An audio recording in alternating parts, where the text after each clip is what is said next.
ஒரு சாமர்த்தியம் மருந்து போட்டுக்காம ஓடிட்டு இருந்தா தின்னுட்டு நல்லா பாலை குடிச்சிட்டு கொழுன்னு குந்தாணி இடம் இழைச்சிட்டாமா புள்ள. ஏய் சும்மா படண்டா, ராத்திரியே மருந்து போடல, காதுக்கு மருந்து போடணும், கம்முன்னு படுறேன். ஐயோ அப்பா. ஏம்மா என்ன ஆச்சு பேர் கேட்டுக்குமா? காலையிலேயே நான் வேலை செஞ்சுட்டு இருந்தேன். அந்த பையன் வந்தாங்க படுத்துருந்தாம்மா. படுத்துருந்தா ஒரு சின்ன மரக்கலை குட்டி ஒன்று தெரிஞ்சுட்டா. சரின்னு இந்த பையன் அப்படியே பதுங்கி இன்னும் பாய போகிற மாதிரி போனான் பாருமா.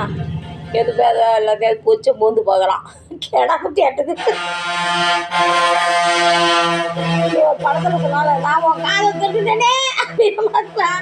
இவன் காது கொச்சை நக்கிட்டேனே அப்படின்னு கேடா குட்டின்னு அப்படியே போன மேடிக்கு திரும்பி வந்தார். போன மச்சான் திரும்பி வந்தார் பூ மணத்தோட. அந்த மாதிரிமா திரும்பி வந்துடாமா சூத்த நக்கிட்டு வராமா.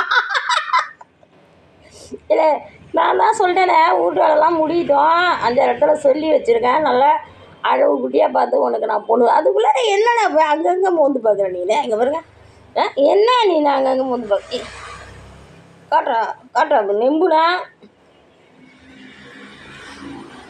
என்ன ராத்திரி மருந்து போட்டுக்காம ஓடிட்டாமா இவன் சாமர்த்தியமா.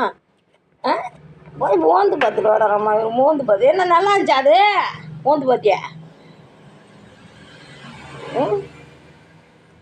ஐயோ கடவுளே.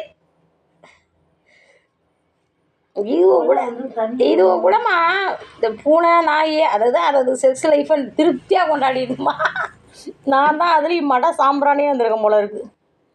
இன்னும் சுர பட்டினி போட்டு இன்னும் சுர வளர்த்தனே பப்பு பையன் ஒன்று நானும் உசிறு வச்சு ஒழிச்சனே என்ன எதிகாலமோ